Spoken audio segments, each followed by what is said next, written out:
Good evening everyone. Next lecture for the pictures. मैंने कहा था पिक्चर आइडेंटिफाई करनी आती हैं और उससे रिलेटेबल क्वेश्चंस आते हैं।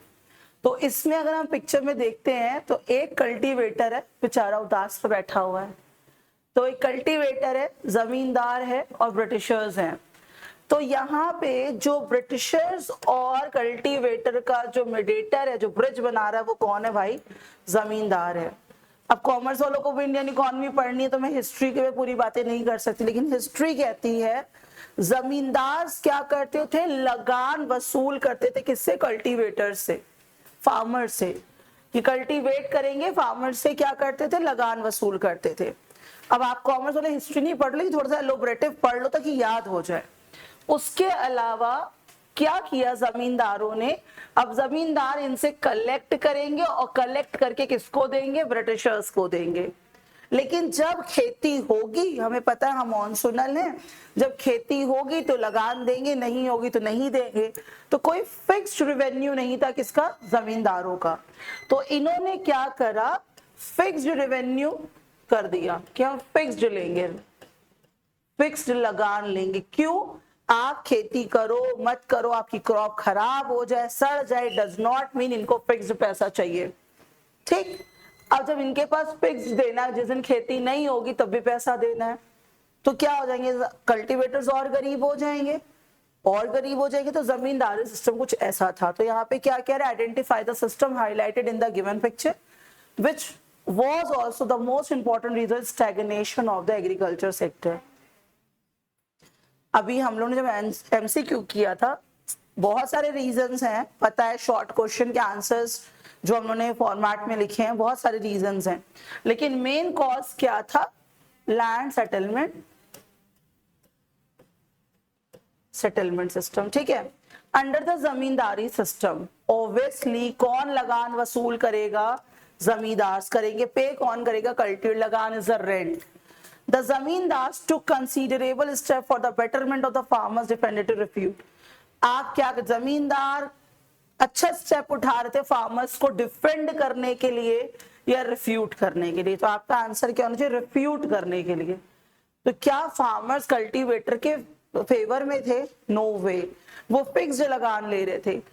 और जो ह्यूमैनिटी वाले स्टूडेंट्स हैं, जब वो हिस्ट्री पढ़ेंगे तो पता चल जाएगा, लेकिन कॉमर्स वाले और अच्छे से सुन लीजिए कि यहाँ पे हुआ क्या था। जमींदारों को लगा कि मैं तो कल्टीवेटर से अच्छा पैसा वसूल कर लूंगा, ब्रिटिशर्स को दे दूंगा। लेकिन ब्रिटिशर्स ने रूल बनाया, भाई अब जो है इतना फ्लक्चुएटिंग लगान आ रहा है, इतना फ्लक्चुएटिंग लगान आ रहा है, इनको क्या कर दो? फिक्स्ड कर दो, इनसे ले ही लो। और जमींदार तो इनसे लेगा ही लेगा। तो कहता है क्या जमींदार इनके फेवर में था? नॉट एट ऑल, रिफ्यूटेड है। इसका आंसर आप अपने मन से लिख सकते हो, no, it is refuted statement. क्यों? क्योंकि जमींदार was not in the favor of farmers, it has fixed the lagan over the cultivators। Either cultivators are earning or not, it does not mean to cultivate, that is zamindars। जमींदार was fixed to have the lagan from cultivators। तो क्या वो defend कर रहा है? No, not at all, it was totally wrong। जमींदार was not defending, it was refuting, right? Next, अब इसको थोड़ा देखते हैं बना क्या हुआ है। जब मैं फर्स्ट टाइम बुक खोली थी तो मुझे लगा शिवलिंग बनी हुई है ये तो, राइट। जैसे लगा शिवलिंग क्यों बनी हुई भाई? अच्छा, यहाँ पे ये भी नहीं समझ आया था, लेकिन समझ लो, लिखा हुआ है तब पल्ले पड़ा है कि बच्चा बुक पढ़ रहा है। अच्छा, तो लिटरेसी रेट क्या था? हाई था कि लो था? ऑब्वियसली क्या था? लो था। इन्फेंट मोर्टेलिटी रेट क्या था? हाई था। इन्फेंट मोर्टेलिटी रेट क्या था? हाई था। और लाइफ एक्सपेक्टेंसी एनसीईआरटी कहती है वो क्या थी? लो थी। पॉवर्टी ऑब्वियसली हाई थी। तो ये तो समझ आ रहा है, पढ़ने का लिटरेसी रेट कम था, इन्फेंट मोर्टेलिटी बहुत ज्यादा था, लाइफ एक्सपेक्टेंसी भी कम थी, पॉवर्टी भी बहुत हाई थी। कोई पंगा इसमें? तो फर्स्ट क्वेश्चन क्या कहता है? आइडेंटिफाई करना, वो आपने कर दिया। Before which year? रट चुके हो आप। 1921 India was in the first stage of demographic transition with very dash high birth rate भी था और हाई डेथ रेट भी था। राइट दोनों चीजें हाई थी, हाई बर्थ रेट भी था और हाई डेथ रेट भी था। कंफ्यूज मत होना, इन्फेंट मोर्टेलिटी रेट लो था कि हाई था, जल्दी बताइए। इन्फेंट मोर्टेलिटी रेट लो था कि हाई था? हाई था, राइट। नेक्स्ट चले, कह रहे हैं यहाँ पे एक पिक्चर दी हुई है, अब इसको यहाँ पे देख लीजिए। सब लोग क्या कर रहे हैं, कुछ मैन्युफैक्चरिंग का काम कर रहे हैं, और इंडियन इंडस्ट्री किसकी मैन्युफैक्चरर थी? हैंडी क्राफ्ट इंडस्ट्री की। क्वेश्चन क्या कह रहा है? Identify the Indian industry. तो which industry is this? Handicraft industry. कौन सी इंडस्ट्री है?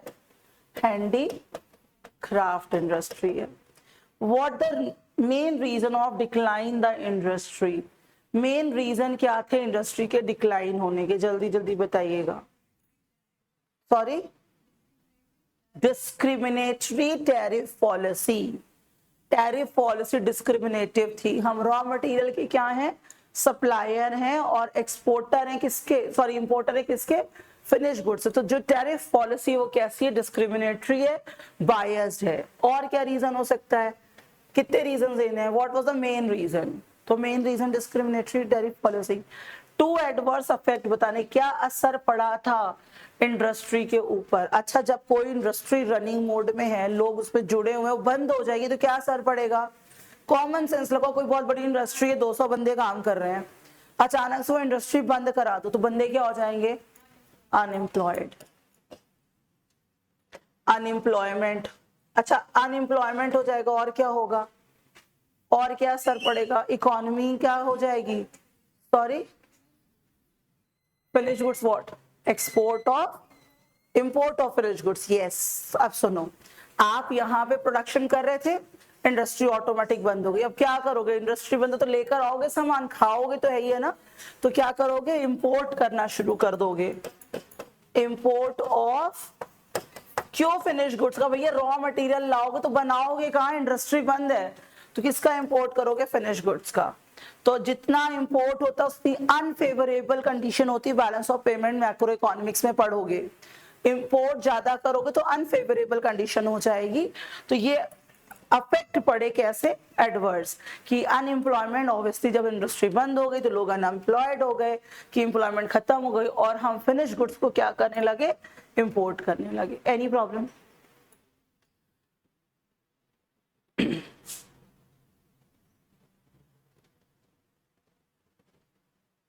चलो, which one of the most important contribution of British rule? Which one is the important contribution?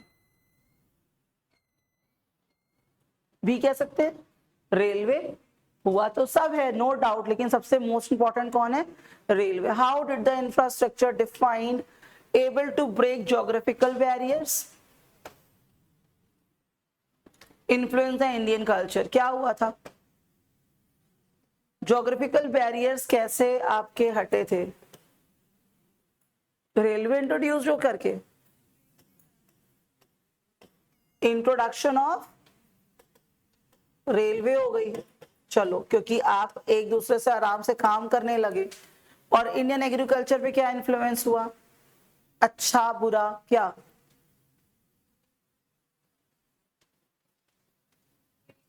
Sorry, क्या? कॉमन अपने आप बनाएंगे, वो कुछ लैंग्वेज नहीं लिखेंगे। चलो, अपना इंडियन एग्रीकल्चर पे क्या असर पड़ा था? एग्रीकल्चर बढ़ गया था, एग्रीकल्चर बढ़ गया था, लेकिन प्रोडक्टिविटी नहीं बढ़ी थी, प्रोडक्टिविटी डाउन हो गई थी। फिर से वही, बिकॉज इंडिया क्या बन गई थी? Supplier of raw material, supplier of commercialisation of agriculture.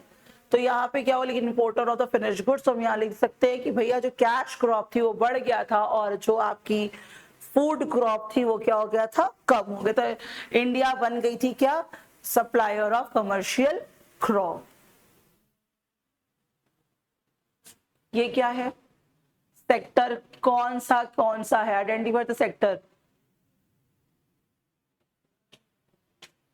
तो ये कौन कौन से सेक्टर्स हैं? Identify the sector. कौन कौन सेक्टर हैं ये? सर्विस प्रोवाइड कर रहा है, कह रहा है पहला ए, ठीक है, सर्विसेज दे रहा है तो टेरिटरी सेक्टर, ये तो प्राइमरी ही है ना, और ये क्या है, प्रोडक्शन हो रहा है secondary. There has been an increase in the share of the workforce above the Orissa, Rajasthan, Punjab. कौन से सेक्टर में वर्कफोर्स चाहिए थी, जल्दी काम कहाँ हो रहा था? Arrange the sectors identified the above descending order। सबसे ज्यादा वर्कफोर्स किसमें चाहिए थी? प्राइमरी में, फिर सेकेंडरी में, फिर टर्शरी में, है ना। तो पहला obviously 85% primary, secondary and tertiary. सबसे ज्यादा कौन था? एग्रीकल्चर सेक्टर था। और कोई है? नो। ये है पिक्चर स्टडीज। अब आते हैं क्वेश्चंस में। मैं क्वेश्चंस दे रही हूँ, करना क्या है ये सुन लीजिए। आपको आंसर फ्रेम करना है अपने आप, और आंसर अपने आप फ्रेम करके मुझे पर्सनली पीडीएफ बना करके भेजना है, ताकि मैं आपकी आंसर राइटिंग की स्किल्स को समझ पाऊं। मैं प्रेजेंट होकर के यूट्यूब में लाइव होकर के आंसर, नाम नहीं लूंगी कि पीयू ने लिखा है, कि पलक ने लिखा है, कि खुशी ने लिखा है, नाम किसी का नहीं लूंगी, लेकिन हाँ मैं पूरा बताऊंगी कि ये बच्चे ने जो लिखा अपने, तो आप समझ ही जाओगे इसमें क्या क्या कमियां हैं और इसको हम कैसे इम्प्रूव कर सकते हैं। ठीक है, तो सब बच्चों ने इस नंबर पे मुझे पीडीएफ बना के सेंड करनी है आंसर्स के लिए। तो क्वेश्चन मैं लिखवा रही हूँ, क्वेश्चन लिख लो। तो यहाँ पे क्वेश्चन है number 1, during the colonial period, kindly write down the question. During the colonial period, agriculture sector showed huge unemployment. Agriculture sector showed huge unemployment and stagnant economy. Stagnant economy. Do you agree? If yes, kindly explain. For 6 marks. ठीक है, 6 marks के लिए अपनी बुद्धि से लिखिएगा। जब आपके पीडीएफ मेरे पास आ जाएंगी तब मैं बताऊंगी उसमें क्या हो सकता था। ठीक, next question please. During the colonial period, India's foreign trade was, during the colonial period, India's foreign trade was characterized by large export surplus, characterized by large export surplus. However, this did not result in any flow of gold or silver in India, any flow of gold or silver in India. Justify the statement for 4 marks. Justify the statement for 4 marks. Next and the last question for 6 marks ही लिखिएगा। Development of railway. Development of railway during British rule. Development of railway during British rule encouraged colonial exploitation. Encouraged colonial exploitation of the Indian resources. Development of railway during British rule encouraged colonial exploitation of Indian resources. Justify the statement. 16 marks आपके पास है, 6, 4 और 6। Answer right करके दीजिएगा। तो इसीलिए कल कोई class नहीं लेंगे ताकि आपके पास टाइम रहे। परसों हम लोग सेकेंड चैप्टर लेंगे, लेकिन सेकेंड चैप्टर के लिए मैं बता दूं, सेकेंड चैप्टर यूट्यूब लाइव में ना आकर के सिर्फ एप्लीकेशन में होना है। सॉरी टू से है ये, मैं ड्यूटी बाउंड हूँ, इस जगह पे मैं कुछ कर नहीं सकती हूँ। तो इंडियन इकोनॉमी का फर्स्ट चैप्टर आपको यूट्यूब लाइव में एक्सप्लेन किया गया। एमसीक्यूज कैसे करने हैं, असर्शन रीजन कैसे करने हैं, स्टेटमेंट्स कैसे देने हैं, मैच द फॉलो कैसे करना है, एक्सप्लेनेशन कैसे होगा, क्वेश्चन आंसर्स कैसे हम करेंगे, आपको करेक्शन करके मैं बताऊंगी कैसे हमें करना चाहिए था, कैसे हम अपने वोकैब में, कैसे हम अपने वेज में लिख सकते हैं। आपको अगर लगेगा रीडिंग कराना एक बार रिक्वायर्ड है तो I will do that also. लेकिन अब ये फर्स्ट चैप्टर पूरा यूट्यूब लाइव में आपको मिल गया है, और अगर फर्स्ट चैप्टर की रीडिंग रिक्वायर्ड होगी तो वो भी मिल जाएगी। बट अब नेक्स्ट चैप्टर से, नेक्स्ट 7 चैप्टर से आपको एप्लीकेशन में जुड़ना पड़ेगा। एप्लीकेशन उतना ही सस्ता है जितना हम 2 से 3 लड़कियां जा करके अगर हम लोग गोलगप्पे की शॉप में खड़े हो जाएंगे तो पैसे खत्म हो जाएंगे। 199 का, ओनली 199 का, जाकर के एक बार चले ही जाइए, तो 2-3 लड़कियां चले जाइए तो गोलगप्पे खा लोगे, ठीक है। अब आप कहोगे इतने भी नहीं खाते भैया, मोटे लोग इतना ही खाते हैं। तो 199 में एप्लीकेशन में 7 चैप्टर्स आगे प्रोसीड होंगे। जिनको भी एप्लीकेशन में जुड़ना है उसमें करना क्या है, आपको पीडीएफ्स मिलेंगी, पूरे नोट्स मिलेंगे, पूरे क्वेश्चन आंसर्स मिलेंगे, और क्वेश्चन के आंसर्स कैसे फ्रेम करने हैं इंडिविजुअली आ करके। अगर यूट्यूब में क्लासेस होंगी, जूम में ही होती है ना क्लासेस, मीट में आकर के आपसे इंडिविजुअल इंटरेक्शन होगा कि आंसर राइटिंग कैसे करनी चाहिए थी, ठीक है। तो ये सारी फैसिलिटीज मिलेंगी, लेकिन ऑनलाइन एप्लीकेशन में, जो कि सिर्फ 199 का है। जितने मेरी ये बच्चियां हैं ना, मेरे साथ फुल्की खाने चली जाएंगी तो ये 20-20 रुपए की तो खा ही लेंगी, राइट। तो पैसे खत्म हो जाएंगे, बेटर कि एप्लीकेशन ले लेते हैं, फुल्की बाद में खाते हैं। तो ये कर लीजिए, ठीक है। इंडियन इकोनॉमी का एप्लीकेशन लेने के लिए आपको इस पे कॉल करनी पड़ेगी, मैं आपको कूपन कोड दूंगी, तब आप लाइव उसमें कनेक्ट होइएगा। एप्लीकेशन में जा करके अगर पेमेंट करोगे तो आप सेल्फ रिस्पॉन्सिबल होगे, मेरा उससे कोई लेना देना नहीं रहेगा। आपको अगर एप्लीकेशन लेना है तो आपको इस नंबर पे कॉल करके कूपन कोड के थ्रू ही आना होगा। अदरवाइज आप जितने भी चार्जेस आप पे करोगे, I will not be responsible for a single penny, और मेरा एप्लीकेशन से रिलेशन नहीं रहेगा। अगर आपने एप्लीकेशन में पे किया है तो आप ही को बचा रही हूँ, ताकि आपको 199 रुपीज में एप्लीकेशन अलॉट हो सके। तो इंडियन इकोनॉमी के लिए आगे के लेक्चर्स के लिए जुड़ना पड़ेगा। और बाकी अगर आपके एनसीईआरटी की रीडिंग रिक्वायरमेंट है फर्स्ट चैप्टर की, तो डेफिनेटली मैं जुड़ूंगी। और आप सबने राइटिंग करके, पेपर बना करके मुझे इस नंबर में फॉरवर्ड करना, ताकि मैं करेक्शंस कर पाऊँ, ठीक है। मिलते हैं नेक्स्ट लेक्चर में, बाय बाय।